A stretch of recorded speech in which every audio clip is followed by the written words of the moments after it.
Question number 4 आपसे कह रहा है how many terms of AP.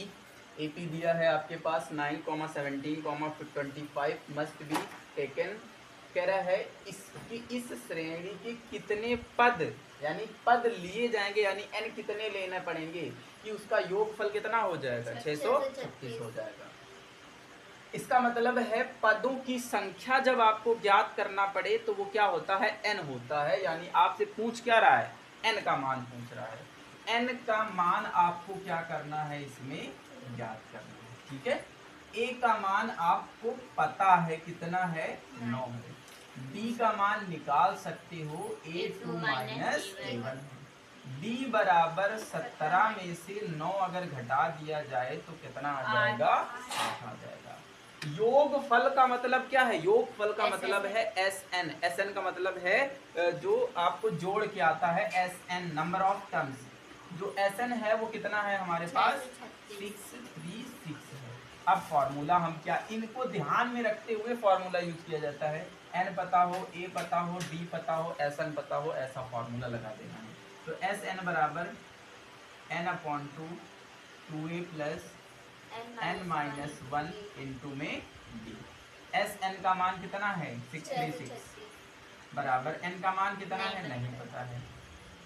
2a का मान कितना है 2 गुणे 9 प्लस n का मान नहीं पता है -1 इंटू d का मान 8 है। 2 गुणा करा दो आके इधर तो ये आ जाएगा या फिर इधर कॉमन करा दो 6 3 6 बराबर 2। यहाँ भी 2 है यहाँ भी 2 कॉमन करा सकते हैं तो 2 कॉमन करा दिया 2n/2।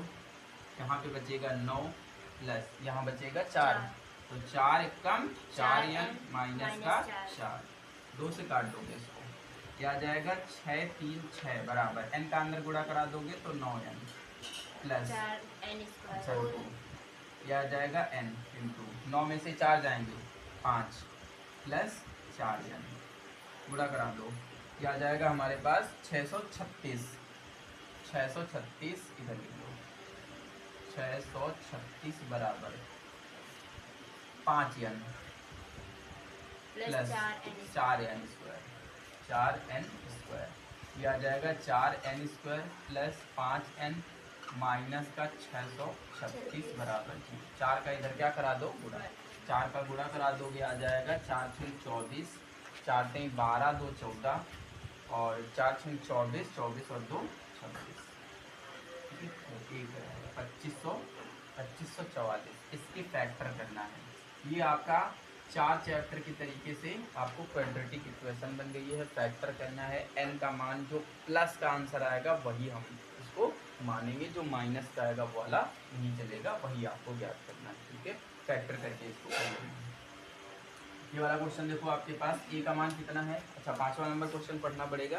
कह रहा है फर्स्ट टर्म ऑफ AP 5। कह रहा है AP का पहला पद कितना है 5 है। फिर इसके बाद कह रहा है the last term of AP last term कितना है 45 है। कह रहा है सम यानी योगफल कितना है 400 है। कह रहा है find the number of terms यानी नंबर ऑफ टर्म्स ज्ञात करना है और कॉमन डिफरेंस ज्ञात करना है।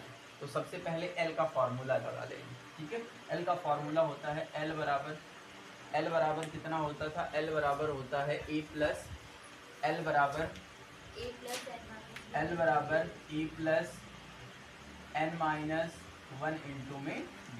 L का मान 45। E का मान कितना है E का मान हमारे पास है 5 E का मान 5 प्लस n का मान नहीं पता है -1 इंटू डी।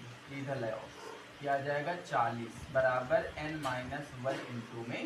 इसको यही रख दो समीकरण 1 बना।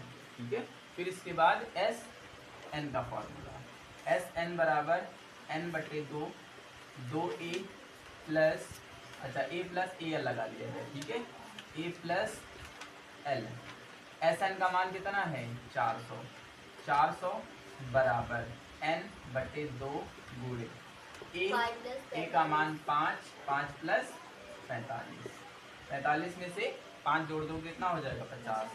400 बराबर n/2 गुणे कितना 50 2 काट दो कितना आएगा 25 बट्टे में ले आओ 400 बट्टे कितना 25 बराबर कितना 25 से इसको भाग कराओगे तो कितना आ जाएगा, 25 एकम 25, 25 एकम 25, कितने बचेंगे 15।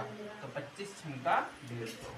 एन बराबर कितने पद हो गए, 16 पद हो गए। एन का मान पता हो गया, यहाँ पे मान लगा देंगे, क्या जाएगा 40 बराबर 16 माइनस 1 गुणे डी, 16 में गए 15, 40 बराबर 15 डी, क्या जाएगा 40/15 बराबर डी। 5 से काट दो, 5 अट्ठे 40, 5 अट्ठे 40 और 5 3 15, डी बराबर कितना हो जाएगा 8/3 हो जाएगा। ठीक है।